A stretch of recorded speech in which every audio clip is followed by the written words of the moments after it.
Ajá, ¿y qué tal esa nota para empezar el programa del día de hoy aquí en Venezuela, siempre, siempre Venezuela? Acá no la disfrutamos. Acá yo vi a don Víctor muy inspirado, cantando en la profundidad ese tema que quién sabe cuántas veces lo habrá dedicado, Dijo, ¿no? es que inspira. Madrigal con el trío Los Príncipes, de acá de Colombia, para iniciar así este programa de Venezuela siempre, siempre Venezuela, como siempre lo hacemos con mucho cariño, mucho respeto para todos ustedes, a través de esta señal 1400 AM o 1400 de La Voz de la Gran Colombia, en unión con otras emisoras hermanas que nos acompañan a partir de este momento. Buenas tardes, Nancy, ¿cómo estás? Buenas tardes, Alan, y buenas tardes a toda esa amable audiencia que está ahí, en este dial, en el 1400 AM de La Voz de la Gran Colombia, de nuestras redes sociales oficiales. Síguenos en Facebook, en Siempre Venezuela Radio, en Instagram, @Siempre Venezuela Radio, y en Twitter, @Siempre Venezuela, y en la página web www.siemprevenezuelaweb.com, www.siemprevenezuelaweb.com, en enlace con La Voz del Río Arauca 1110 AM. Saludamos en el control máster al señor Víctor Márquez y a Roberto Alexis Rojas. En las redes sociales a Alex Meneses, en la producción a Vanessa Chacón, Alan Peralta con registro nacional 0715 y quien les habla, Nancy Pacheco con registro nacional 0713 del Colegio Nacional de Periodistas Seccional Norte de Santander. Bienvenidos a esta primera ronda informativa en Siempre Venezuela, Venezuela es Noticia. Bueno, hay un trabajo muy interesante y muy esclarecedor publicado por el portal informativo 58.com, y es una entrevista al especialista del sector petrolero Francisco Monaldi, que analiza un tema de verdad bastante polémico y que seguramente debe estar en la agenda de todos aquellos que de alguna manera aspiran a dirigir a Venezuela en los próximos años. Se trata del tema petrolero, pero específicamente esto: Venezuela no explotará ni 5% de sus reservas de petróleo. Mientras se recupera el precio del petróleo, el experto petrolero Francisco Monaldi cruza la verdad sobre la naturaleza y la magnitud de lo que permanece bajo la faja del Orinoco y el pico histórico de uso de combustible fósil para determinar el rol petrolero de nuestro futuro. Este es un trabajo firmado por Marianela Palacios, y Francisco Monaldi dice que no hay duda que la demanda de petróleo va a caer a futuro, ni de que Venezuela va a tener que adaptarse a estas circunstancias. Porque a pesar, explica Monaldi, a pesar de tener las reservas petroleras más grandes del mundo, no le va a alcanzar el tiempo para explotar estas reservas, porque actualmente el mercado internacional viene decreciendo el consumo de petróleo y viene también dándose otro particular crecimiento de las llamadas energías alternativas, como la energía proveniente del sol, la energía eólica, la energía fotovoltaica, la eléctrica y también la energía nuclear, que también vienen avanzando y vienen adaptándose al consumo masivo. Y en la medida que esto vaya creciendo, pues la dependencia del petróleo va a seguir disminuyendo, al punto que, fíjate lo que dice Nicolás Maduro, el presidente de facto, se ufana de que Venezuela tiene las reservas más grandes del mundo, entre un 20 y un 25% del total, es decir, 300.000 millones de barriles. Sin embargo, este economista venezolano, Francisco Monaldi, director del programa latinoamericano de energía del Instituto Baker de la Universidad de Rice en Houston, manifiesta que Venezuela actualmente, con el ritmo de exportación que tiene, tendría que pasar 1.643 años para lograr la explotación del total de la faja petrolífera del Orinoco. Y aún se aumenta su producción de 400.000 barriles diarios actualmente a más de 6 millones de barriles diarios, por lo menos le harían falta 150 años para explotar completamente esta faja petrolífera. O sea, que nos quedamos con el petróleo. A comer petróleo será porque hasta eso nos ha conducido el gobierno de facto y la administración chavista en general, que acabó con la gallina de huevos de oro, como dice Monaldi, acabó con PDVSA, y el tema es que Venezuela no va a poder explotar esos recursos y al ritmo, ni siquiera con un incremento notable de su producción. ¿Qué pasa? El tiempo de la industria petrolera, el tiempo del petróleo como combustible ya se está reduciendo. Y el tiempo que tiene Venezuela para recuperar la industria, activarla, incrementar la producción y llevar esta producción a niveles importantes de ingresos para el país, no le va a alcanzar el tiempo. Así de sencillo. Y no le alcanza el tiempo porque no tiene ninguna planificación. No tiene nada. No tiene ninguna planificación, nunca le va a alcanzar el tiempo. Con esos niveles de desorden, porque se puede llamar de esa manera de desorden a nivel financiero y a nivel de construir un proyecto que realmente, valga la redundancia, reconstruya a Venezuela, no lo vamos a poder lograr. Ahora fíjate esta circunstancia muy interesante. ¿Y quién dice que las refinerías están plenamente operativas? Si las refinerías prácticamente las están desmantelando y las están convirtiendo en chatarra para venderla como chatarra. ¿Quién dice que el tema petrolero se va a recuperar a corto plazo? No hay alternativa. Fíjate que el señor que un abogado manejando la industria petrolera como Tarek El Al-Saimi, este señor dijo que ya hoy estábamos produciendo 1 millón de barriles de petróleo y resultó otra mentira más, bueno, de las que ellos ya nos tienen acostumbrados. Pero ocurre que no hay perspectiva. O sea, el petróleo hay que usarlo y hay que extraerlo hasta donde se pueda extraer. Hay que buscarle otros usos a esa faja petrolífera, a ese petróleo. Hay que buscarle otros usos para poder determinar en un horizonte de 20, 25 años, que es lo que estiman los especialistas va a durar la era petrolera en el mundo. Buscándole otros usos, Alan, también hay que buscarle otros inversionistas, y unos inversionistas que estén realmente conscientes de qué se está realizando en Venezuela y qué se puede hacer con él. Y para eso tiene que haber un cambio de gobierno, porque esta gente no es capaz. Ya demostró sobrada y reiteradamente que no tienen más nada en el cerebro. O sea, el cerebro les llegó hasta allí. Las neuronas se le agotaron, ya no hacen ni siquiera sinapsis las neuronas de este movimiento chavista. Y hay que buscar a otra gente que maneje inteligentemente esto y que logre gerenciar lo que se nos viene a los venezolanos. Imagínate un país petrolero, como siempre nos ha acostumbrado, que no va a poder, exacto, que no va a poder usar su petróleo. Es decir, como monte, eso va a ser como monte.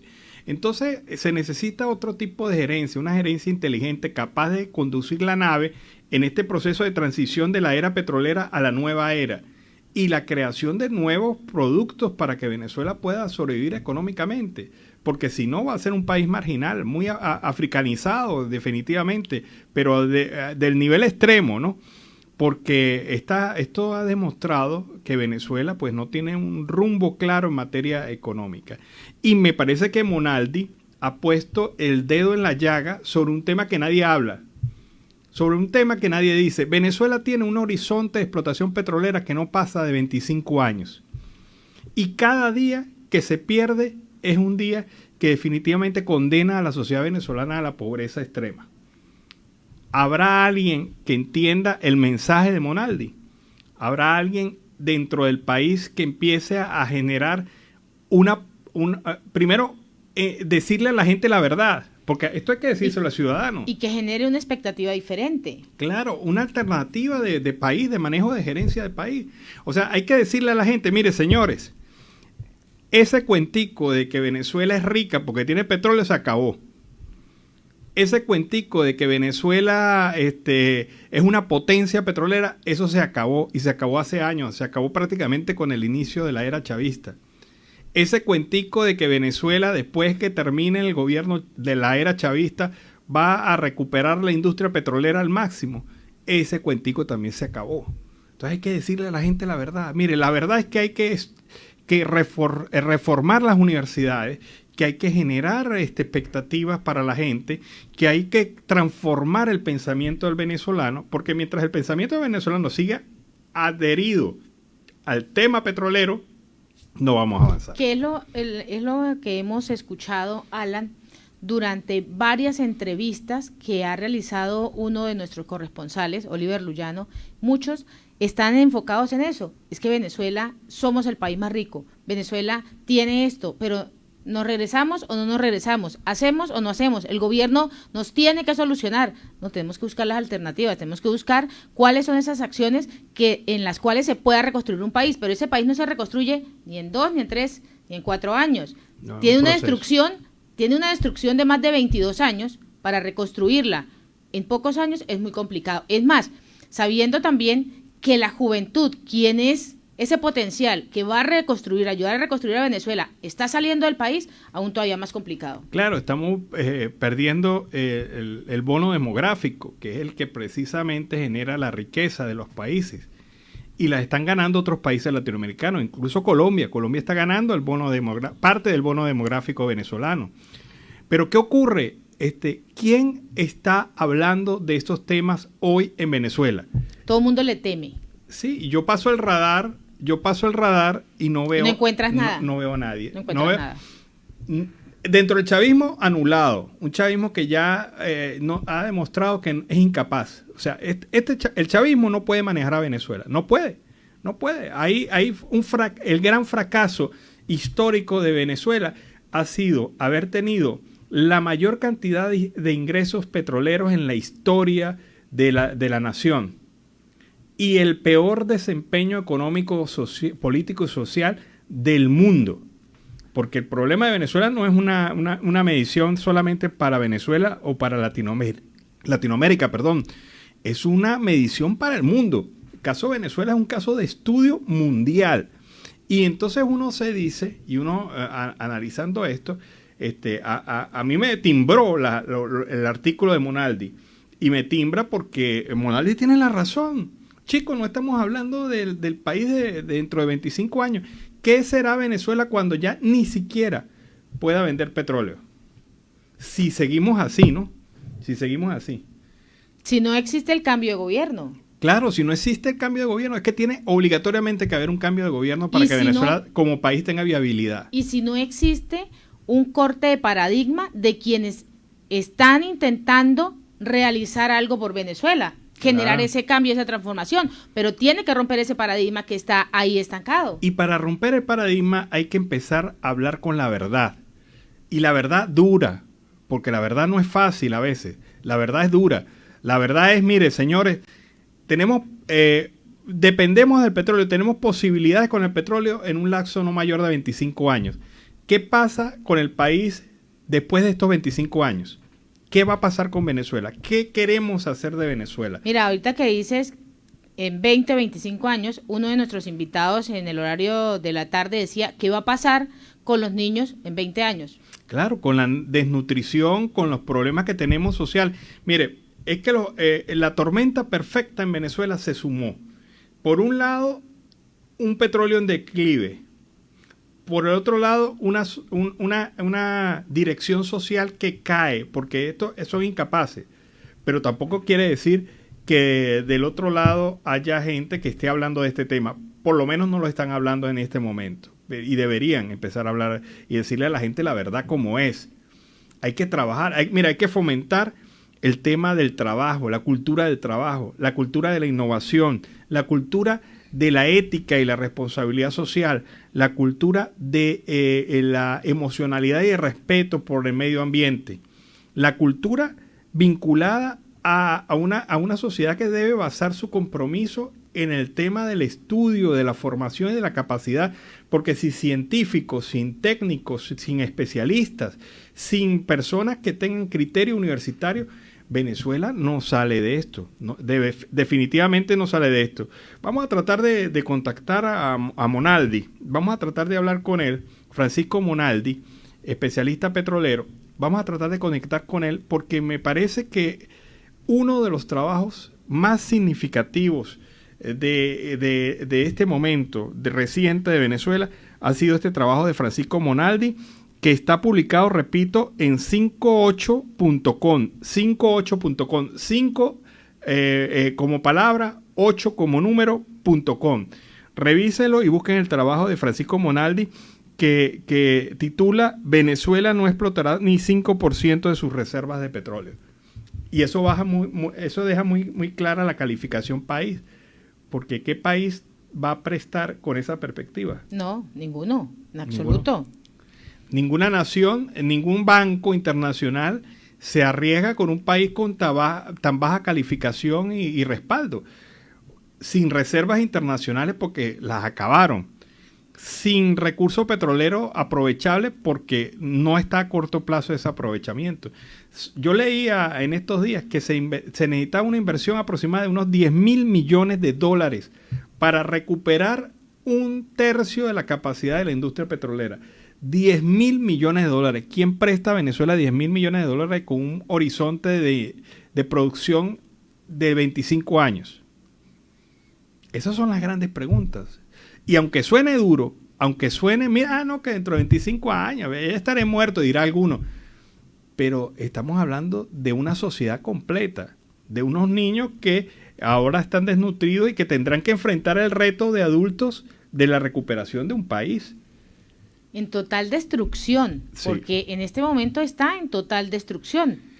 Es lamentable cómo se presenta este panorama. ¿Qué es la herencia o cuál es la herencia que se le va a dejar a estas nuevas generaciones? Sí. Esta nueva generación no tiene los recursos, las bases necesarias. Hablabas acerca de la educación y esto se trató aproximadamente a finales del año pasado, cuando el mismo gobierno dijo se deben quitar de las instituciones educativas, de las universidades, tales y tales y tales cátedras. Es lamentable cómo queremos embrutecer a un pueblo para seguirlo adiestrando a nuestra manera. Sí, eso es lo que se está buscando. Y es una condición de verdad bastante lamentable. Me perdonan realmente lo extenso de este comentario, pero es que hay que pensar en eso, hay que pensar en esa situación.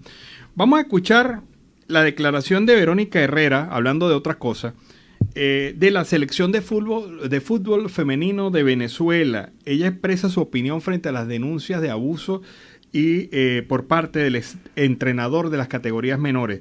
Pero escuchemos a Verónica Herrera y su visión como parte de la selección de este caso. En este video, en primer lugar, debo agradecerle a cada una de las personas que han estado con la selección femenina desde el día en el que un grupo de niñas se unieron a esta selección y decidieron dejarlo todo por un sueño que unió a todo un país, un sueño que le dio tantas alegrías y de que sin duda alguna me siento orgullosa de poder decir que formé parte de este equipo de guerreras. En lo personal, siempre estaré agradecida con ustedes por creer en nosotras.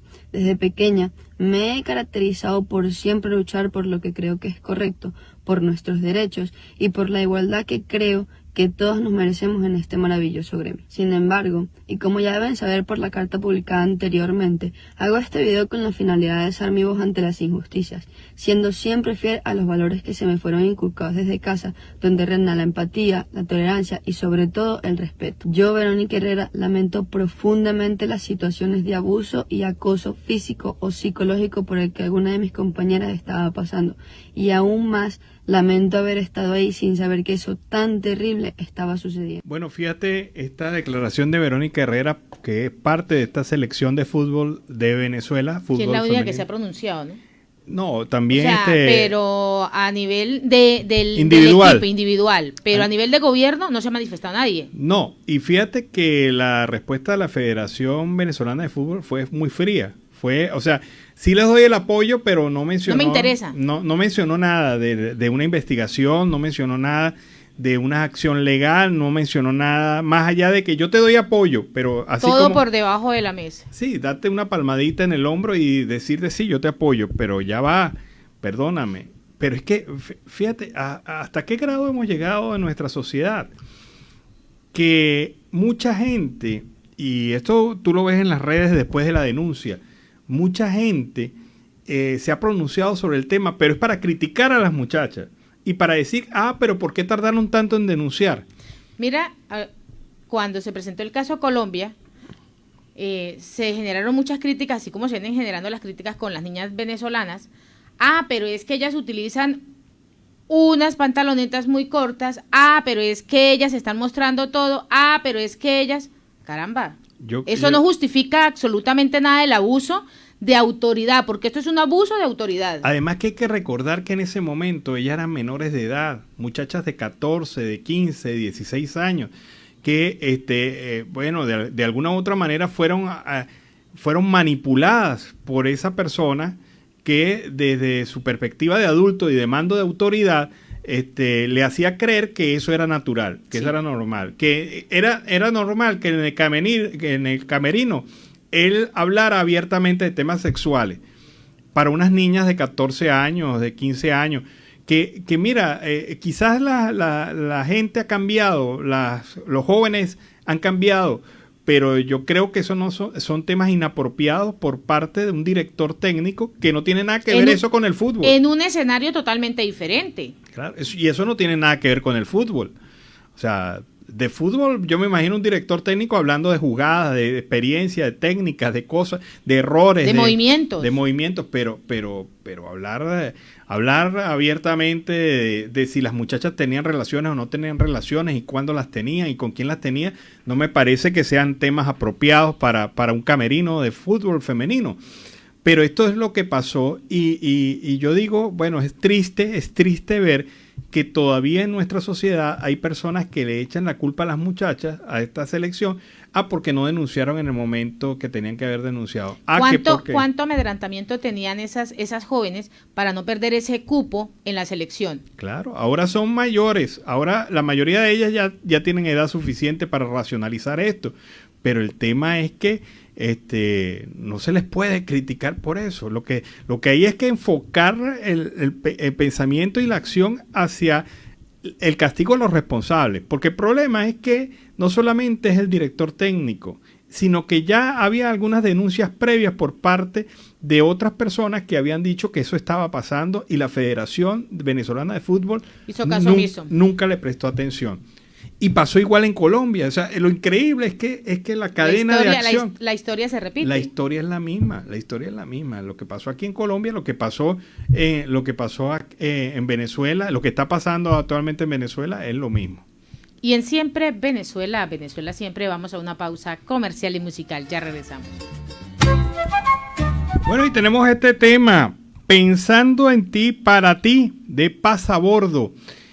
Con este tema iniciamos nuestra segunda porción de esta torta de 4 que es Venezuela siempre, siempre Venezuela, llevándoles informaciones, comentarios, noticias, música, entrevistas y todo lo que tiene que ver con Venezuela y su migración a lo largo y ancho del mundo. Seguimos con más información y encuentro una frase que va a ser muy memorable en la historia, Alan. Si tú creces, yo gano. Y si yo crezco, tú ganas. Eso está muy filosófico, Nicolás Maduro. Ah, caray. Leyó un ataque. Leyó manual de filosofía rápida. 3 minutos de filosofía rápida. Le dio, como dice un colega del norte, le dio una diarrea mental. Ah, caray. Nicolás Maduro promete mejorar los salarios de los trabajadores a través del Carnet Patria. Pues Nicolás Maduro ha asegurado que cuando se logre un crecimiento económico en el país, mejorarán paulatinamente los salarios de los trabajadores a través de este carnet, el Carnet Patria. En el tema de los ingresos de los trabajadores, los salarios y los ingresos mínimos de la familia, pues tenemos que buscar una equidad total, que la vamos a lograr primero, el crecimiento económico, la producción de la riqueza, y luego pues vamos a mejorar paulatinamente este ingreso de los trabajadores por medio de este carnet. También afirmó que la reconversión monetaria que entró en vigencia el pasado 1 de octubre busca propiciar ese crecimiento de toda la economía en Venezuela. Y tenemos que ir articulando una economía diversa, múltiple y propiciar el crecimiento. Y es la frase que filosóficamente lo dice, si tú creces yo gano y si yo crezco tú ganas. Eso es lo que ha dicho. También llamó a los empresarios colombianos a retomar sus inversiones en Venezuela, luego de que el lunes se autorizara la apertura comercial de la frontera entre ambos países. Y me parece algo muy curioso, parece cuando uno está en el colegio y que hace porras y dice Colombia, Colombia, Colombia sí, Venezuela sí te ayuda. O sea, acá Venezuela te estamos esperando, es lo que está diciendo él en este momento. O sea, le está diciendo a Colombia, ingresen que yo los estoy esperando. Ajá. ¿A quiénes está esperando? Bueno, mire. Se volvió filosófico. 3 cosas. No, y porrista. Y porrista. 3 cosas que hay que decir de estas palabras de Nicolás Maduro, el presidente de facto de Venezuela. La primera, ningún colombiano racional va a invertir en Venezuela, a menos que sean negocios de riesgo y que esté acostumbrado a hacer negocios de riesgo, tomando en cuenta el bajo nivel de garantías de inversión, de protección a la inversión extranjera y privada, habiendo persecución del sector privado en Venezuela, ningún empresario va a invertir. Y esto porque recuerdan ustedes la experiencia con el chavismo, cuando el chavismo no reconoció los diferenciales cambiarios de Cadivi. ¿Recuerdan ustedes cuántas empresas colombianas quebraron porque vendieron y nunca les pagaron? Y nunca les pagaron. Hubo acuerdos, hubo algunos que se tuvieron que bajar de la mula para que les pudieran pagar, reconocer parte y no perder todo. Mientras esas condiciones de garantías no se manifiesten, mientras el gobierno de facto persigue el sector privado venezolano, yo creo que cualquier inversionista colombiano que vaya a hacer una inversión allá será inversionista de riesgo, de aquellos de los llamados capitales golondrinas que invierten, hacen un poco de dinero y se van. Esos son los únicos que pueden aceptar ese llamado del presidente de facto. Pero también hay otra circunstancia, que ustedes no son un modelo económico de garantía. Así de simple. Si no, Venezuela estuviera inundada de inversionistas. ¿O por qué cree que no hay inversionistas franceses, italianos, de otras nacionalidades? ¿Recuerdan ustedes cuando expropiaron las grandes cadenas comerciales que eran de inversionistas internacionales? ¿Recuerdan ustedes cómo le expropiaron Éxito? ¿Lo recuerdan?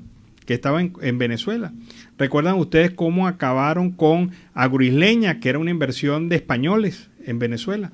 ¿Recuerdan ustedes cómo acabaron con varios atos y propiedades agrícolas de empresas inglesas que tenían inversiones en Venezuela y tuvieron que retirarse a pérdida porque ustedes la quebraron? Entonces, mientras ustedes no cubren ese pedacito de historia, mientras ustedes no demuestren realmente su capacidad de cambio, simple y llanamente ningún inversionista lógico podrá entrar a Venezuela.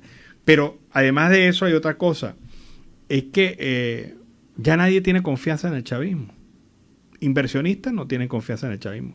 Solamente aquellos que están en maniobras delincuenciales prácticamente, que se han acercado. En el mismo círculo. Que se han acercado y que han hecho millonarios recursos y se han apropiado de las empresas principales de Venezuela con la famosa ley antibloqueo.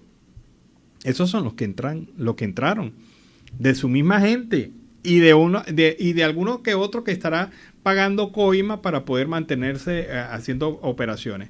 ¿Cuáles son las empresas y los inversionistas que han llegado a Venezuela recientemente? Rusos, turcos, chinos, árabes. Esos son los que han entrado a Venezuela. Dígame qué país latinoamericano tiene la misma cesta de inversionistas.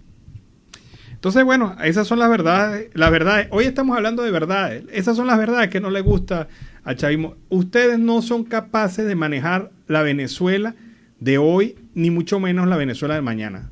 Así que por eso que se tienen que ir. Son antihistóricos, son dinosaurios, fósiles históricos, políticos, que no tienen ninguna capacidad de gerenciar al país. Y si tuvieran cierto grado de racionalidad, bueno, negocien su salida, pero váyanse. Eso es lo que pide Venezuela. Y yo no estoy potenciando ni mencionando a ningún otro dirigente, sino que simple y llanamente digo, ya el chavismo como fase histórica terminó. Se agotó. Terminó. No ya tienen finito. nada que dar. No tienen nada que dar. Han demostrado que son incapaces de todo. De todo. No hay he retado aquí muchas veces, a través de estos micrófonos, he retado a alguno que me diga una sola cosa positiva que el chavismo haya logrado en Venezuela. Una sola. Y ha pasado los meses y no ha habido ninguna respuesta. Ahora usted tiene que hacerle el reto. ¿Cuántas de las cosas negativas usted puede enviar? No, ahí se nos, ahí se nos acaba el programa. Ahí se te llenan todas las redes con todas las cosas negativas, porque nunca vas a encontrar absolutamente nada bueno. Y es que se le salió de las manos. Totalmente se le salió de las manos esa administración. Estos son tiempos de reflexión. Mire, y hay lecturas de lecturas. Y yo insisto, lean la entrevista a Francisco Monaldi. 25 años nos quedan de producción petrolera en Venezuela, 25 años, a menos que transformemos el petróleo en un derivado diferente al plástico, porque también hay que mencionarlo así. Algún producto, algún subproducto que nos permita explotar, pero como energía, como combustible fósil, el tiempo del petróleo no pasa ese horizonte de 25 años.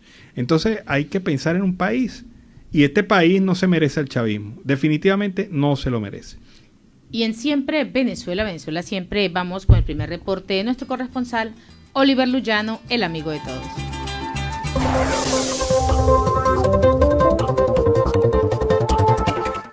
¿Qué tal, amigos de Siempre Venezuela? Desde esta zona de frontera, desde Arauca, reporta para ustedes el amigo de todos, Oliver Luyano, guariqueño y de Sarasta. Mis amigos, seguimos en este recorrido presentándoles a ustedes más historias de nuestros hermanos venezolanos que han venido a esta tierra de Arauca en busca de nuevas oportunidades. En este momento estoy con un paisano. ¿Me dice su nombre, por favor? Josmer Javier Esteira. Josmer, ¿de qué parte de Venezuela tú eres? De Valencia. De Valencia. ¿Hace cuánto tiempo que llegaste acá a Arauca? Hace 2 años. 2 años. ¿Y a qué te dedicabas allá en Venezuela, en Valencia? Trabajaba con mi papá con unos chinos. ¿Qué actividad realizabas allí? Trabajábamos en un camión despachando mercancía. Ajá. En quincallería. Sí. ¿Y por qué tomas la decisión de venirte a Arauca? ¿Y por qué Arauca? Porque con mi familia, o sea, yo tenía mi esposa y mis hijos, y entonces ya no me daba la base pues para trabajar y darle a ellos. O sea, entonces tomé la decisión de salir del país por eso. ¿Por la situación económica? Sí, señor. ¿Y por qué decidiste venirte a esta zona de Colombia? ¿Ya la conocías? No, yo no la conocía. Primero estaba en Bucaramanga. Ah, llegaste a Bucaramanga. Sí, aquí estaba un primo mío y entonces él me dijo que me viniera para acá. ¿Y cómo te recibieron allá en Bucaramanga? ¿Qué llegaste haciendo? En Bucaramanga llegué trabajando construcción. Ajá. Y me trataron muy bien, sí, por allá duré 2 años también. Por eso tengo 4 años residenciado aquí en Colombia. ¿Tienes 4 años? Sí, señor. ¿Y decides venirte a Arauca por invitación de un primo? Sí. ¿Me explicabas, no? Sí, señor. Me vine para acá por invitación de un primo que me dijo que me viniera para acá. ¿Y aquí cómo te ha ido? ¿Cómo te ha tratado la gente? Bien, gracias a Dios, bien, todo bien. ¿Y a qué te estás dedicando ahora? Ahora me dedico también a trabajar la construcción. Tenemos 2 puestos y trabajamos con los 2 puestos, ¿sí me entiendes? 2 puestos una de empanada y otro de vender tinto. Ok, tienes construcción y además tienes una venta de comida, sí, y de café y todo esto, ¿no? Sí, señor, con mi esposa. Ah, ok. ¿Y cómo los ingresos que reciben les es suficiente para mantenerse acá en Arauca? No, a veces se nos hace fuerte por lo del cierre de la frontera, entonces no hay mucha movilidad de los venezolanos y se nos hace fuerte. Pero hemos sabido sobrevivir y salir de adelante, pues. Ahora, cuando hay mayor flujo de personas que vienen de Venezuela, es mejor sí, se activa más la venta, ¿no? Sí, señor, sí, claro. O sea, que reciben muchos paisanos. ¿Y qué le comentan los paisanos cuando conversan? No, que están saliendo del país también por la misma situación, que ya no se puede estar allá y que salen por eso. ¿Ellos vienen a comprar o vienen ya de salida? Unos que vienen a comprar y se devuelven, otros que ya van de salida para otro lado. ¿Y tú en algún momento pensaste o has pensado volver a Venezuela? Sí, claro, sí, señor. Sí, ya tengo a mi papá y mi mamá y sí, quiero volver, pues. Voy de visita ahorita, Dios mediante, el 22 de noviembre. ¿Vas a visitar a la familia? Sí, señor. ¿Y qué te dicen tus familiares cuando tú conversas con ellos? ¿Qué te cuentan de la situación de Venezuela? Bueno, me cuentan que la situación en Venezuela no está fácil, pero que ellos allá todavía pueden sobrevivir. ¿Sí me entiendes? Pueden sobrevivir y que los vaya a visitar, porque ya son 4 años que no lo veo y prácticamente yo soy hijo único. Entonces ellos me dicen que lo vaya a visitar, que tienen tiempo que no me ven, que esto, que lo otro. ¿Y qué sientes tú estando lejos de tu familia? Me siento muy triste porque no puedo estar con mi papá, que es mi mayor orgullo, es mi papá, y siento tristeza, pero a veces trato de no pensar tanto en eso para no entristecerme. ¿Y sientes que tu condición de vida ha mejorado aquí en esta zona de Colombia? Sí, claro, sí, señor. Sí, como le digo. Nosotros, de cualquiera una u otra manera, nosotros trabajamos. ¿Cómo es el tema de la vivienda, del arriendo, los servicios? Bastante, ¿se les hace algunas veces difícil? Sí, para el arriendo y los servicios sí se nos hace difícil porque nosotros pagamos 500.000 pesos y a veces se nos hace difícil para pagarlo. Y aparte los servicios, se nos hace difícil. ¿Has hecho amistades acá colombianas? Sí, amistades colombianas, sí. ¿Qué te dicen? ¿Qué te comentan?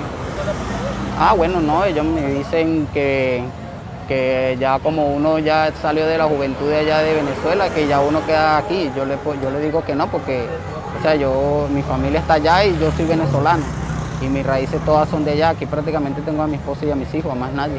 Ellos piensan que en algún momento tú decides quedarte definitivo aquí, ¿no? Ajá, sí, ellos piensan eso. ¿Tus hijos están en la escuela? ¿Están ya estudiando? No, empiezan ahorita para noviembre, Dios mediante. Ahora, dime otra cosa. ¿Te has iniciado el proceso de regularización? ¿Hiciste la encuesta?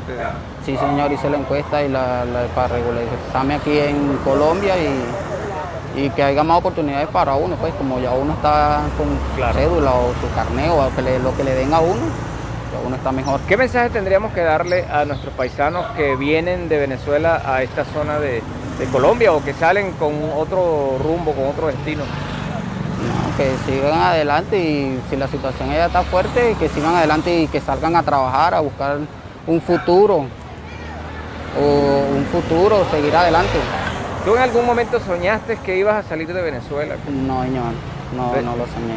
¿Qué sientes estar viviendo tu juventud fuera de tu país? ¿Qué se siente? Siento que estoy... ¿Qué siento? Me siento triste porque estoy aquí solo, pues viviendo mi juventud solo, sin mi padre y sin mi familia aquí prácticamente.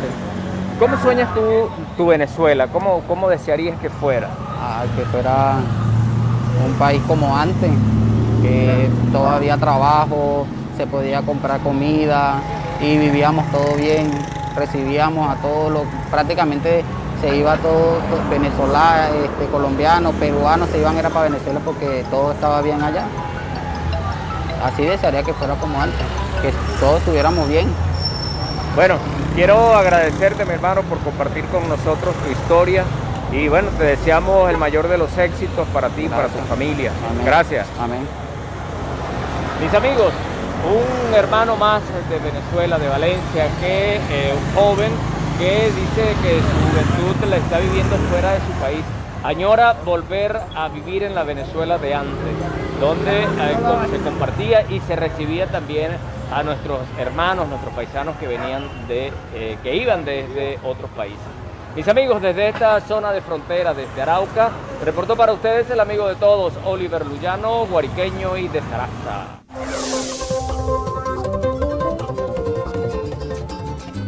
Bueno, ya teníamos a Oliver Luyano desde la Arauca Binacional.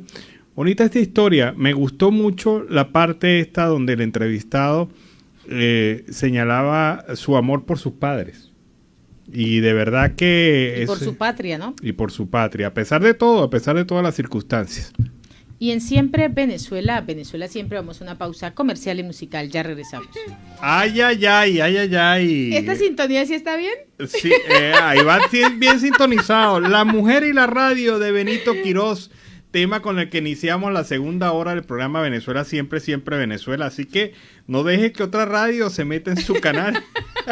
No deje de sintonizar el 1400. No deje de sintonizar el 1400 que genera y la voz del río Arauca que nos acompaña también en este momento. Y se une en este momento, en esta segunda hora, Radio Delfín 1060M. O sea, no deje de sintonizarlos. No deje de sintonizar. Saludamos en el Control Master a Robinson Cárdenas y a nuestro corresponsal Carlos Uzcategui y a toda esa amable audiencia que está ahí, pegadita, pegadita. Continuamos con más información. Bueno, y vamos a comentarle que Simón Gamboa, presidente de Utravenco, la Unión de Trabajadores Venezolanos en Colombia, invita a todos los migrantes a participar en el programa de validación de competencias del Ministerio del Trabajo. Es un programa que le permite a usted, si es albañil, si es técnico, si es una persona capacitada o preparada en alguna área de trabajo, pues validar ese conocimiento ante el Ministerio del Trabajo, y eso a su vez le sirve aquí en Colombia para poder solicitar empleo en cualquier organización pública o privada. Pero escuchemos la visión de Simón Gamboa sobre este tema. Hola, mi nombre es Simón Gamboa, soy el presidente de Utravenco, Unión de Trabajadores Venezolanos en Colombia, y este mensaje es para invitar a todos mis hermanos venezolanos que se encuentran aquí a que participen y se inscriban en el programa Saber Hacer Vale, un programa del Ministerio de Trabajo que ha abierto tanto para nacionales como migrantes. Nosotros con el PEP y cédula de extranjería podemos participar en esta certificación de competencia, y todo lo que traemos de Venezuela, conocimientos en construcción, manipulación de alimentos, archivo, almacenamiento, atención al cliente, salud, y hotelería y turismo, podamos certificarlo y de esa manera sea mucho más fácil conseguir trabajo, y que podamos conseguir trabajo con todas las condiciones de ley y un trabajo digno. Esto es lo que queremos nosotros en nuestra organización, ser un factor positivo de desarrollo para el país y ser una migración contributiva. Vamos a estar dejando el enlace de inscripción en nuestras redes y al pie de este video para que vayan, ingresen, y tenemos chance hasta el 15 de octubre para inscribirnos. Bueno, así que ya lo sabe, hasta el 15 de octubre hay la oportunidad de validar estos conocimientos que usted puede tener ante el Ministerio del Trabajo, y eso le certifica para que usted pueda empezar a trabajar en alguna empresa pública o privada con esa capacitación. Y en otro orden noticioso, Saad lo que dice a la Fiscalía en Estados Unidos para responder a la apelación de Alex a la Fiscalía de Estados Unidos. Ha solicitado una semana más para contestar esta apelación presentada por el empresario colombiano Alex Saad, reclamado en extradición por una corte en la Florida, en donde enfrenta cargos de lavado de dinero. El fiscal Jeremy Sander, que tenía hasta el día jueves plazo para presentar esta argumentación, pues ha solicitado hasta el 14 de octubre, y al señalar que tiene a cargo más litigio y que ha requerido de más tiempo para familiarizarse en este caso. Así se viene presentando este caso de Alex Saad. Bueno, y Juan Guaidó, presidente encargado de Venezuela, es también en este momento presidente de un evento que se está realizando actualmente sobre la defensa de la democracia en el mundo. Él ha pedido a las democracias hacer más por los países oprimidos por regímenes autoritarios. Hay que tomar acción. Juan Guaidó sostiene un encuentro con líderes del mundo democrático para alzar sus voces contra los sistemas autoritarios y reflexionar sobre la importancia de los movimientos libertarios. El autoritarismo se expande a nivel mundial y ha sido un factor de persecución. La democracia siempre está en juego y es deber de todos defenderla. Es hora de que salgamos unidos a defender la democracia en todo el mundo. Ha dicho también Guaidó que es un momento de tomar acción en conjunto para hacer valer y respetar la dignidad de la gente. El mundo hoy puede hacer mucho más. En relación al caso de Venezuela, ha dicho que nuestro país padece una crisis originada por el secuestro de libertades. Las cifras hoy son claras. Es de una guerra en Venezuela con números de hiperinflación comparados a los países de guerra. Las cifras son muy claras. El 90% de la contracción de nuestra economía, la falta de insumos en hospitales. Hoy Venezuela tiene la inflación más alta del mundo. Venezuela tiene un país con un sistema de salud colapsado. La pobreza se ha agudizado, la desnutrición en niños y adultos mayores es alarmante. Pero el llamado finalmente que hace Guaidó es a la unión de todos aquellos que creen que la democracia es el mejor sistema, no solamente para hablar de democracia, sino para hacer mejor democracia y apoyar a los países que la han perdido. Y el presidente del Consejo Nacional Electoral, Pedro Calzadilla, ha confirmado el día de hoy que para el simulacro electoral que se realizará el domingo 10 del citado mes, pues estará presente varias organizaciones de observación electoral, como lo es el Consejo de Expertos Electorales Latinoamericanos y 3 representantes del Centro Center, quienes están en el país evaluando si vendrán o no el 21 de noviembre a ver este proceso comicial. Como hemos dicho, vamos a estar contando con acompañamiento de instancias y organizaciones electorales. La misión de CELA va a estar presente en este simulacro, también los representantes del Centro Carter, que está en Venezuela en misión exploratoria para evaluar la posibilidad de asistir como observadores. Ellos pues fueron invitados a observar este proceso y visitar algunos centros de la capital. Esto pues es lo que ha venido manifestando Calzadilla en una comparecencia hecha en la sede del CNE en Caracas. Bueno, las cifras del mes de septiembre según el Observatorio Venezolano de Finanzas, las cifras de renglón económico. Agárrese. Inflación mensual, 9,7%, la del mes de septiembre. Inflación interanual, es decir, la inflación desde septiembre del 2020 hasta septiembre del 2021, 1.456%. Inflación acumulada, lo que va de inflación este año, 525,7%.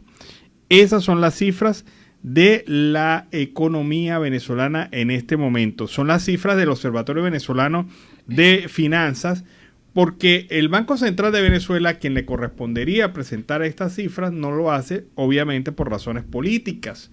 Y esto es también parte de la crisis del país. Un Banco Central que ha perdido la autonomía, que es incapaz de hablar de la verdad verdadera sobre la economía, y esta situación también afecta a cualquiera que quiera venir a invertir. Si tú no sabes ni siquiera cuál es el valor real de la inflación y cómo está la economía, pues difícilmente un inversionista racional puede llegar a Venezuela.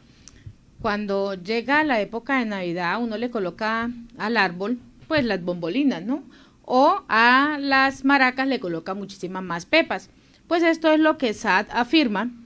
Dice que la justicia venezolana es mejor, que la justicia es más eficiente que la justicia colombiana y la justicia chilena. Pues el fiscal designado, que ya extinta Asamblea Constituyente, Tarek William Saad, ha asegurado el día de hoy que al lograr una condena ejemplar para los dos funcionarios de la policía del Táchira, señalados de ser responsables de dejar ciego al joven Rufo Chacón, en el caso que ha retumbado en países como Chile y Colombia y que respaldan a Juan Guaidó como presidente encargado de Venezuela, pues al comparar la actuación del Ministerio Público bajo su gestión con lo de otros países mencionados, en su ya acostumbrada locución, pues él ha dicho que brilla por su ausencia la aplicación de justicia contra los funcionarios que se han lesionado, que son agredidos, que son manifestantes en Colombia y en Chile.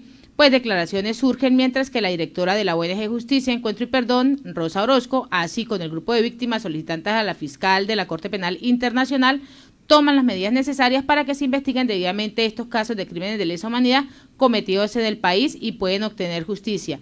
Colombia y otros países elevaron ante la Corte Penal Internacional esta denuncia por la presunta comisión de delitos de lesa humanidad. Por otra parte, el Estado venezolano, y es uno de los procesos del cual se espera respuesta para saber si seguirá o no su curso. Una vergüenza que estos países integrantes del Cártel de Lima pretendan dar lecciones sobre los derechos humanos a través de las ONG pagadas. Nosotros subrayamos que somos y mantenemos la mejor justicia. Bueno. Hable usted, señora. No. Tarek William Saab haciendo su payasada de todas las semanas. Hay una cosa bien clara, mire, señor Tarek William Saab, usted dice que usted mide el éxito de su gestión por lo del caso de Rufo Chacón. La justicia con Rufo Chacón tardó 3 años en llegar y después de presión fue que se pudo resolver. Pero si usted dice que la justicia venezolana y la acción de la fiscalía es más eficiente por el caso de Rufo Chacón, yo le contrasto 5 casos en los cuales evidentemente no ha sido eficiente. El caso del concejal Albán, quien fue lanzado desde un edificio y después se pretendió vender como si fuera un suicidio. Ustedes no han sido eficientes en eso. El caso de los 15 fallecidos en Ocumare del Tuy esta misma semana, donde usted ni siquiera ha hablado del tema, ni siquiera ha señalado, ha propuesto una investigación sobre el tema. El caso de la familia que fue masacrada en Apure y supuestamente porque eran guerrilleros y estaban en una acción militar, y la fiscalía no ha investigado ni ha dicho absolutamente nada sobre ese tema de los venezolanos que fallecieron en la frontera entre el Apure y el Arauca, en La Victoria, cerca de La Victoria, por este caso de la enfrentamiento de ustedes con la guerrilla de la FARC. El caso de David Uzcategui, el joven venezolano que fue asesinado frente a las cámaras y su juez, el juez del gobierno, la jueza del gobierno, dejó libre al acusado. Claro, ustedes salieron después tratando de responder y remendar el capote, pero ya el mal está hecho. Y el otro caso que podemos mencionar, el mismo caso de Alex Saab, en donde ni el gobierno, ni la fiscalía, ni ningún cuerpo del Estado venezolano, ni la Procuraduría han iniciado acciones legales contra Alex Saab por aprovechamiento ilícito a través del famoso programa CLAP, donde se demostró claramente que vendían con sobreprecio los alimentos al pueblo venezolano, que finalmente ustedes los distribuían. Pero ahí hubo enriquecimiento ilícito y usted no ha hecho ninguna acción al particular. Entonces no me venga a hablar de que la justicia es la mejor, porque definitivamente se cae de anteojito que usted lo que tiene es una justicia manipulada donde los fiscales actúan de manera... De acuerdo a su conveniencia. De acuerdo a la conveniencia política del momento, y que generan casos. Bueno, recuerdo ahorita el caso de los controladores aéreos que fueron detenidos, supuestamente acusados de haber manipulado las pizarras electrónicas de los aeropuertos de Margarita y el aeropuerto de Maiquetía con el mensaje: Maduro es un dictador. Y el Team HDP lo llegó hasta allá y mostró cómo se manipuló eso. Y en Siempre Venezuela siempre vamos con el reporte de nuestro corresponsal Carlos Uzcategui, El Miura.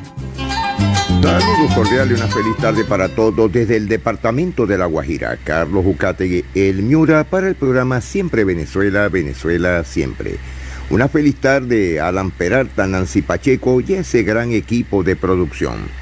Ya con la noticia de La Guajira al cesar, la costa Caribe, la costa Atlántica y La Guajira, Caribe, Bolívar, advierten que casos de dengue en Cartagena aumentaron más del 300%. Archivado una vez más la prohibición del uso del glifosato en Colombia. Presidente Iván Duque firmó decreto que reglamenta los 16 curules de paz. Alcalde Bonifacio Enrique firma importante acuerdo energético que beneficiará a comunidades de Uribia. Gracias a la gestión realizada por el alcalde Bonifacio Enrique Palmar ante el Instituto de Planificación y Promoción de Soluciones Energéticas para Zonas No Intercontinentales, la ICI, Uribia avanza en temas de energía como alternativa para el desarrollo y la potencialización del turismo autosostenible. Fonseca recibe visita de Secretaría de Educación Departamental para revisar plantas físicas de instituciones educativas. Sujeto es capturado, le ponen los ganchos en Maicao por porte ilegal de armas y municiones. Accidente entre Cuatro Vías y Uribia dejó un fallecido. 2 venezolanos son judicializados por hurto calificado en Río Hacha. Piden flexibilizar número de cupos de migrantes que pasan de Colombia hacia las selvas de Panamá. Se activó el comando específico de Norte de Santander. Colombia recibió 126.300 nuevas dosis de vacunas del laboratorio Pfizer. Este viernes 8 de octubre comienza el quinto pago de la devolución del IVA. Comunales de Maicao organizan marcha en rechazo al asesinato del líder Osvaldo Enrique Hernández. Azodegua respalda a los jóvenes que realizan huelga de hambre en el Parque Simón Bolívar de Río Hacha en La Guajira. Por cuarentena estricta bajó el flujo de personas en la frontera colombo-venezolana a la altura de Paraguachón Guarero. Resguardo indígena Caisemapa protesta por aplazamiento en la concertación para escogencia del operador del PAE. Escritor Fanuel Janán Díaz reconocido con Premio Nacional de Literatura Infantil Pedrito Botero. Danilo Hernández ganó consulta para la elección de nuevo rector de la Universidad de la Costa Atlántica. El IGAG habilitó a Sabana Larga Caribe como gestor catastral.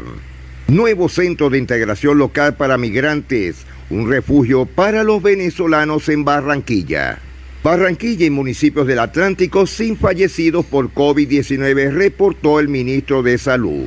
Gobernación lidera jornada de vacunatón contra el COVID-19 en los municipios. El samario Carlos Vives regresa a la actuación en televisión 20 años después con Disney.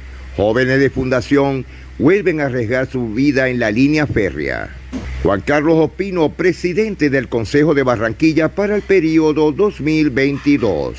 La empresa Promigas desarrollará pilotos de energía con hidrógeno en el Caribe. Lanza artefacto explosivo frente a una vivienda del barrio La Central en la costa Caribe. Corte Suprema de Colombia podría investigar y juzgar al fiscal general de la Nación.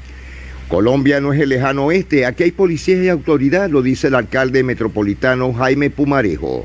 Polémica insólito, queja por altos costos en los vuelos hacia Valledupar para el Festival Vallenato. Usuarios han mostrado su descontento por medio de las redes sociales debido a los precios elevados que presentan los viajes en la ruta Bogotá-Valledupar. Lejos de Gustavo Petro, Alfredo Sade se lanzará como precandidato presidencial independiente. Ganadería Sostenible promete aumentar la producción ganadera en el Cesar. Edward Álvarez será el candidato del pueblo Yupa a los curules de paz. Proyecto de 65 mil millones de pesos para el río Cesar. Ha surgido mucha incertidumbre y polémica en los ciudadanos y ambientalistas debido a que la corporación no ha informado a la opinión pública la manera en la que serían invertidos los recursos. Precios de la canasta familiar aumentaron el costo de vida en Valledupar. Para el mes de septiembre, el costo de vida en Valledupar aumentó un 0.49% según el DANE. Empresa minera Cerrejón y Parques Nacionales Naturales registraron la reserva privada más grande de La Guajira. El área protegida cuenta con una extensión de más de 1.950 hectáreas de bosque seco tropical y está ubicada en predios de la empresa minera entre los municipios de Albany y Atonuevo en La Guajira. Proyectos de energía a partir de hidrógeno llegarían desde Australia a La Guajira. El departamento de La Guajira le está apostando a iniciativas que contemplen la generación de energía renovable para aumentar su cobertura eléctrica. La ONU y la División de las Américas manifestaron su preocupación por huelguistas de La Guajira. La ONU aseveró que los huelguistas exigen la atención del gobierno nacional para que sean garantizados los servicios públicos como el agua potable y la energía eléctrica. Se inicia la campaña $1 por la educación para jóvenes de Colombia. Colombia convirtió a peso 2 créditos multilaterales por 244.6 millones de dólares. De jueves a domingo, sectores de Cartagena y Bolívar estarán sin servicio eléctrico. Comenzó el primer Festival de Copa Integración de Béisbol en Cartagena de India. El certamen comenzó el pasado fin de semana en las categorías preparatoria, preinfantil e infantil y sigue en lo que va de semana. Alcalde Pumarejo no está de acuerdo con que armen a los ciudadanos. Propende porque la Policía Nacional, la Fiscalía, los jueces y los legisladores cumplan cada uno su papel para atacar la delincuencia de manera efectiva y erradicar. Más de 2.000 policías harán operatividad en los partidos de Colombia. Autoridades homenajearán al líder Domingo Puello Ripoll en el barrio Chile. Presidente de las Cortes firman declaración en Villa del Rosario. Gina Calderón le dijo adiós a las redes sociales. El anuncio lo hizo la misma empresaria a través de un video en Instagram. La población fronteriza de Maicao se consagra campeón de Juegos Departamentales de Taekwondo. Amenazado de muerte contador guajiro por visibilizar posibles actos de corrupción en La Guajira. Empresa de motos de Medellín donó motocarro a Escuela de Maicao. Admitieron la tutela contra el MICTIC y Concer Claro, interpuesta por líderes de HAC en Maicao. Paro liderado por cacica gobernadora generó diferencias entre autoridades tradicionales de Caisemapa en distracción La Guajira. Delincuencia sigue siendo de las suyas en la vía Fonseca El Atico. En Santa Marta, Contraloría Distrital inicia investigación por vertimiento de aguas negras en el Camellón. Santa Marta, ¿cómo vamos? Presentará resultados del informe de calidad de vida. En Santa Marta, el Rodadero, con una invitación cultural, se pide a cuidar las aves, se realizó taller de creación de fábula en Field Mall. Colombia consigue aliados en Francia para lograr sus metas ambientales y proteger el planeta. Gobierno Nacional construye obra para evitar inundaciones en el Banco, en el Magdalena. Realizan operativos de control y vigilancia en zona costera y lagunar de Ciénega. Señores, nos despedimos por el momento. Carlos Jucate y el Miura para el programa Siempre Venezuela, Venezuela Siempre. Bueno, y con este reporte de Carlos Uzcategui y el Miura desde La Guajira Binacional, nos vamos al corte comercial y musical del momento. Regresamos acá con Venezuela Siempre, Siempre Venezuela. Oye, la letra de este tema y la interpretación es muy sentida. Qué buena interpretación de este tema. Hoy ya me voy. Cani García y Franco De Vita. Un dúo que de verdad se las trae. Bueno, y tenemos que comentarles esta información. Más de 90 grupos armados están activos en Colombia y suman 10.000 combatientes que tienen influencia en departamentos fronterizos con Venezuela. Los principales actores armados son los disidentes del Pacto de Paz con la FARC, los rebeldes del Ejército de Liberación Nacional y varios grupos paramilitares, según la investigación del Instituto de Estudios para el Desarrollo y la Paz, INDEPAZ. La ONG estima que unos 10.210 hombres integran las filas de estos grupos armados, que tienen una influencia particular en los departamentos del norte de Santander y Arauca, fronterizos con Venezuela, al igual que en Nariño y Chocó, en los límites con Ecuador y Panamá respectivamente. La situación más problemática de este rearme de grupos ilegales tiene que ver con la expansión de las llamadas disidencias de la FARC, detalló el director de esta ONG, Camilo González, en una entrevista a una televisora estatal de Colombia. Y hablamos de frontera, pues la apertura comercial en la frontera con Colombia no se ha cumplido por la falta de coordinación. Esta reapertura comercial en la frontera entre Colombia y Venezuela no se ha concretado por la falta de coordinación entre las autoridades migratorias y aduaneras de ambos países. Frei Bernal, quien es el candidato al chavismo de la gobernación del Táchira, lo ha informado en el día de hoy. Para que se dé la reapertura comercial, tiene que ponerse de acuerdo las autoridades tanto de Colombia como de Venezuela. Estábamos dispuestos a comenzar la circulación de mercancías para el día viernes, pero por lo que veo no se va a poder porque tiene que haber una coordinación. Esto pues es lo que ha venido informando Bernal. Bernal también ha asegurado a la audiencia que durante 2 años estuvo reuniones bajo perfiles, de bajo perfil con las autoridades colombianas hasta que el presidente Iván Duque autorizó los encuentros formales. Bueno, fíjate que hay una situación allí, no se puede hablar de reapertura comercial sin haber pasado por pasos previos como la revisión de la infraestructura de los puentes, cuáles son las condiciones de esos puentes. No se puede hablar si no se retiran del lado venezolano, eso ya no tiene que ver con Colombia, se tiene que retirar del lado venezolano los containers que están en Ureña. No se puede hablar de paso fronterizo, de comercio fronterizo, si tú no revisas cómo están del lado venezolano los puentes, si no tienes la infraestructura adecuada, capacitada para poder hacer este paso comercial fronterizo. Es que mire, ellos entienden que abrir comercialmente la frontera es quitar los containers y abrir y listo. O sea, solucionó todo y listo. Es que por eso es que ellos no son capaces de llevar y gerenciar un país.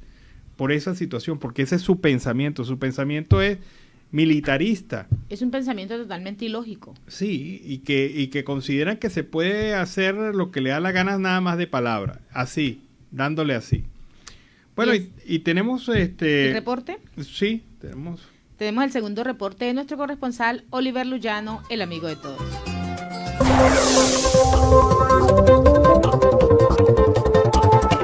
¿Qué tal, amigos de Siempre Venezuela? Desde esta zona de frontera, desde Arauca, reporta para ustedes el amigo de todos, Oliver Luyano, guariqueño y de Sarasa. Mis amigos, en contacto voy a presentarles la historia de Julián Aragosa, quien es dirigente político en Venezuela y además es perseguido, ¿no?, por político. Sí. Julián, bienvenido a Siempre Venezuela, gracias por conversar con nosotros. Bueno, Oliver, gracias a ti y a todas tus radioescuchas y televidentes. Bueno, agradecidos por estar en tu programa. Cuéntanos, Julián, ¿desde hace cuánto tiempo te sientes perseguido político? Bueno, nosotros empezamos nuestra lucha política desde hace 10 años en Voluntad Popular. Tenemos casi 20 años. En el 2010 comenzamos como partido político, fuimos fundadores de Voluntad Popular en el estado Apure. Desde ahí, bueno, hemos empezado un viacrucis con el gobierno, hemos vivido una persecución constante por querer un mejor país, un mejor futuro, por recuperar los espacios, la libertad y la democracia, para que todos podamos vivir en armonía, donde se respete un Estado de Derecho y donde todos los derechos sean para todas las personas. Julián, me comentabas que has sufrido varios atentados, ¿no? Sí, bueno, en una oportunidad, grupos al margen de la ley atentaron contra nuestra vida, nos dieron un impacto de bala en el estómago. Nos perforaron la vejiga 2 veces, el colon 3 veces, duramos un año con una colostomía. Hace 3 años más o menos me volvieron a reconectar el colon. Y bueno, siempre hemos estado en pie de lucha por rescatar nuestro país y recuperar la democracia y la libertad. ¿Cómo ha sido ese proceso, Julián, con tu salud? ¿Has estado en peligro, en riesgo de muerte, ¿no? Claro, sí, nosotros hemos estado ya en varias ocasiones, nos ha tocado abandonar nuestro país. Mientras que se calman las cosas, en el 2016, cuando fueron las quemas de los bancos y todo esto, el gobierno pretendió involucrarnos a nosotros, a los de Voluntad Popular específicamente. En ese entonces, un amigo, un compañero de nosotros, Carlos Andrés García, que era concejal de Primero Justicia, él estaba apoyando al pueblo en esas protestas donde la gente estaba reclamando su derecho, que se sentían que habían quedado arruinados, que lo habían perdido todo, de un momento a otro. El régimen le hizo una olla, lo montaron y lo metieron preso y lo mataron a punta de tortura en Venezuela, ahí en Guasdualito específicamente. Él murió, le dio una ACV. Estás activa en el estado Apure, allí en Guasdualito, ¿no? Claro, sí, yo he sido dirigente en el estado Apure, hemos tenido roce nacional, nosotros estuvimos en Caracas cuando las protestas, las guarimbas, defendiendo nuestro derecho y creyendo que la protesta pacífica es el medio por el cual nosotros debemos reclamar y exigir nuestros derechos. Ahora, nuevamente te has visto en la necesidad de salir del país, de venirte a esta zona. ¿Qué ha pasado en este momento? ¿Por qué te vienes? Claro, en este momento estamos fuera de Venezuela porque éramos precandidatos al Consejo Legislativo de Guasdualito, Estado Apure. Al día siguiente de que salimos favorecidos dentro de las maquetas, el gobierno activó su maquinaria y gracias a Dios algunos amigos que tenemos dentro del gobierno de Venezuela, altos mandos militares, nos avisaron con tiempo que desde Miraflores se estaba dando una orden de captura en mi persona en el estado Apure y otros compañeros que acompañaban, eran parte del equipo político con el cual estábamos trabajando en el estado. ¿Has sentido temor en algún momento por tu vida, riesgo? Sí, yo tuve que abandonar Guasdualito con mi esposa, mi hijo, salir sin nada, dejarlo todo, porque cuando me llaman y me dicen, hermano, es mejor que salgas ya porque ese operativo ya se está montando. Entonces, bueno, aunque estamos en Colombia, pues todavía sentimos algún tipo de temor o riesgo porque para nadie es un secreto pues la situación que aquí también se vive de inseguridad en cuanto a eso, la xenofobia, los problemas con los grupos al margen de la ley que son colaboradores en Venezuela del régimen. Entonces, claro, por una u otra razón sentimos alguna clase de temor aquí, no creemos que sea el lugar preciso donde debemos estar, pero era lo más cercano que teníamos para salir y evitar que el régimen nos pusiera la mano. Ahora, ¿aquí has sido atendido por alguna organización? ¿Ya estuviste en ACNUR? Bueno, sí, me contacté ayer con la gente de ACNUR por unos números de teléfono que ellos tienen. Me refirieron mi caso al Consejo Noruego de Protección. Ellos me pidieron una documentación y bueno, están estudiando mi caso para ver qué tipo de ayuda o cómo pueden ayudar a resolver mi situación en este momento. ¿Piensas quedarte en Colombia o vas a buscar otro país o regresar a Venezuela? ¿Qué opciones tienes? Mira, ayer comentaba con mi esposa que nosotros tenemos una lucha de país. Nosotros más que todo, mira, nunca estuvo planeado que nosotros abandonáramos Venezuela. Las veces que habíamos tenido que salir de Venezuela siempre lo hacíamos con mira y un objetivo de volver a Venezuela lo más pronto posible, porque es que la lucha por recuperar los espacios, la libertad, la democracia, dejarle un mejor futuro al hijo mío y a todas las generaciones de relevo que vienen, eso es lo más importante que nosotros hemos tenido siempre en nuestra lucha. Hoy sentimos una gran tristeza, un gran dolor, porque hoy es más serio todo lo que está montando el gobierno y por un largo tiempo pues no vamos a poder volver a Venezuela. Pero desde donde estemos, desde el lugar que estemos, vamos a seguir haciendo todo lo que podamos y humanamente posible para contribuir con el rescate de la libertad, la democracia, y donde todos los derechos sean para todas las personas nuevamente, y donde podamos tener un Estado de Derecho, garantías, y recuperar nuestro país, hermano, porque eso es lo más importante, porque hoy en día yo pienso y veo la cantidad de jóvenes. El futuro de Venezuela se fue. El futuro de Venezuela se fue. Los jóvenes que eran los preparados, los que eran los llamados el día de mañana a regir el futuro, las riendas de nuestros estados, nuestros pueblos, nuestros municipios, tuvieron que salir para buscar un mejor futuro, para poder seguir preparándose. Entonces, nosotros tenemos que darlo todo, porque los que quedaron puedan tener un mejor país, y para los que se fueron, regresen, consigan un mejor país y unas mejores garantías y opciones para vivir. Julián, la dirigencia opositora, los altos dirigentes se han comunicado contigo, te han brindado apoyo. Bueno, sí, hemos tenido ya algunas conversaciones con dirigentes que están fuera del país también, bueno, ayudándonos a resolver la situación. Bueno, ¿qué decisión vas a tomar? ¿Te vas a quedar en Colombia? Pues la idea es no quedarnos aquí en Colombia, porque lo que te acabo de decir, nosotros sentimos alguna clase de temor, y sobre todo aquí estamos en frontera, muy cerca. Sí. Nosotros sabemos que el régimen es capaz de operar, hacer un secuestro, algo, y pasar a gente para Venezuela para poder lograr sus objetivos de tortura, maltrato y asesinar, y poder montar las ollas que ellos están acostumbrados a montar. Un mensaje para toda nuestra gente que en Venezuela y acá fuera del país, que están preocupados como tú, como nosotros, en esta situación que nos ha tocado vivir. Bueno, el mensaje a los venezolanos, a los que siguen en Venezuela, es que sigamos luchando, hermano, no desfallezcamos, demos todo lo que tenemos que dar por recuperar nuestros espacios. Hoy en día se acercan unos procesos electorales que parecieran insignificantes, pero son de gran magnitud, porque se trata de ir recuperando los espacios, demostrándole a la gente que sí podemos seguir luchando y que es posible conquistar con el voto la democracia, y que nosotros somos más que los malvados que quieren destruir a Venezuela. Y a mis hermanos que están en Colombia y fuera de Colombia les digo, demos todo lo mejor de nosotros, dejemos la mejor impresión de nosotros, demostremos que los venezolanos de verdad somos gente honesta, trabajadora, humilde, abiertos a todo. O sea, algunos han manchado el nombre de todos los venezolanos por fuera. No, yo les pido que por favor demos lo mejor de nosotros para que demostremos que el venezolano es este ser hermoso, maravilloso, que es abierto y que es trabajador, y que estamos dispuestos a contribuir con todos nuestros conocimientos o nuestras habilidades en el país donde estemos, para que este país crezca y se fortalezca. Bueno, Julián, muchas gracias. Mis amigos, es la historia de Julián Aragosa, quien junto a su esposa y su hijo debió salir del país, producto pues de la persecución política que ya él nos describía. Mis amigos, desde esta zona de frontera, desde Arauca, reporta para ustedes el amigo de todos, Oliver Luyano, guariqueño y de Sarasa.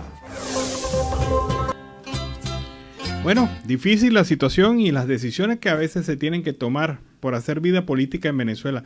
Es increíble que por tener una posición contraria al régimen, pues para muchos la alternativa tenga que ser esta, la de salir del país. Esa es la triste realidad que se vive. Sí. David Smolaski, comisionado de la OEA para migrantes y refugiados venezolanos, aseguró que la diáspora venezolana representa un país dentro de otro país. Esto debido a que los 6 millones de venezolanos que se han visto forzados a salir de Venezuela son un número más elevado que la población entera de países como Panamá o Costa Rica. Es apremiante la necesidad de encontrar una solución a la crisis humanitaria que agobia a Venezuela, pues en caso contrario pasaremos a ser, por encima de Siria, la nación del mundo con más migrantes y refugiados a nivel internacional, dijo Smolaski durante una participación en el foro Venezolanos Migrantes en la búsqueda de una oportunidad. Y no cuenten con la juventud para lavarle la cara a estos criminales. Esto es lo que viene señalando la juventud del partido 20 Venezuela. Vamos a escucharlo. Venezuela vive un momento muy oscuro. Un momento en donde los que aquí tienen secuestrados ciudadanos de bien por alzar la voz doblegaron a gran parte de la dirigencia opositora. Los pusieron a sus servicios, cosa que jamás han podido hacer con la juventud venezolana. Esta juventud irreverente que jamás tendrán el gusto de arrodillar. Cosa que jamás pudieron hacer con Javier Tarazona, con Rafael Tarazona y con Omar. Unos señores activistas de derechos humanos que jamás dejaron de alzar su voz y que jamás dejaron de denunciar a estos criminales por su nombre y acusarlos por su nombre, porque eso es lo que son. Cosa que jamás han podido hacer con los ciudadanos de bien de este país. Y mientras Javier Tarazona sigue aquí secuestrado por este régimen, muchos dirigentes supuestamente opositores siguen pactando con sus secuestradores, con sus torturadores. ¡Qué cara dura, vale! ¡Qué insólito lo que estamos viviendo en Venezuela! A la comunidad internacional el mensaje es claro. Ya que mientras ustedes están debatiendo cuándo es que van a mandar una comisión para observar unas elecciones del 21 de noviembre, aquí siguen torturando, aquí siguen persiguiendo, aquí siguen asesinando al pueblo de Venezuela. Ya que no nos pidan que perdonemos al chavismo, no nos pidan que entendamos sus tiempos diplomáticos, no nos pidan que participemos en unas elecciones de concejales, cuando estos tipos lanzan a concejales del piso 10 de un edificio, ¿vale? Bueno, voy a decir una cosa clara. Este muchacho es muy valiente porque está dando Sí. esas declaraciones frente al helicoide, la sede del SEBIN. O sea, desde el SEBIN lo están viendo a él. Y hay que tener guáramo. Hacer esto en Caracas, frente a la sede del SEBIN, hay que tener bastante guáramo. Y así con esta nota hemos llegado al final de esta emisión de Siempre Venezuela, Venezuela Siempre es Noticia, a través de este dial, el 1400 AM, la voz de la Gran Colombia, de nuestras redes sociales oficiales en Facebook, Instagram, Twitter y en la página web www.siemprevenezuelaweb.com, en enlace con la voz del Río Arauca 1110 AM y Radio Delfín 1060 AM. Agradecemos en el Control Master al señor Víctor Márquez, a Roberto Alexis Rojas, a Robinson Cárdenas, en las redes sociales a Alex Meneses, en la producción a Vanessa Chacón, Alan Peralta con Registro Nacional 0715 y quien les habló, Nancy Pacheco, con Registro Nacional 0713 del Colegio Nacional de Periodistas Seccional Norte de Santander. Hasta la tarde. Hasta la tarde, cuídense.